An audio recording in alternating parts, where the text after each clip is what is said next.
তোমাদের সাথে তো মৌলবাদীরা আছে, সোর মনে তোমরা কেন রাখছো মৌলবাদীদেরকে? সে ওখানে গিয়াও জি স্যার, হ্যাঁ আমরা তো স্যার ওদেরকে ভালো করার চেষ্টা করতেছি। প্রথম যুক্ত হচ্ছে আমাদের চরমনের সাথে।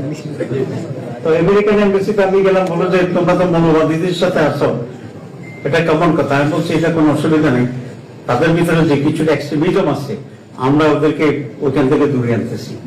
যে দেশের একজন ইসলামপন্থী দলের লোক ওনাকে আমেরিকান দূতাবাসে সৈয়দ আব্দুল্লাহ মোহাম্মদ তাহের সাহেবকে প্রশ্ন করছিল, ওনার নিজের বক্তব্য, দেখেন আমার কোনো বক্তব্য না, উনি বলতেছে যে আমাকে প্রশ্ন করছিল তোমাদের সাথে তো মৌলবাদীরা আছে, সোর মনে তোমরা কেন রাখছো মৌলবাদীদেরকে?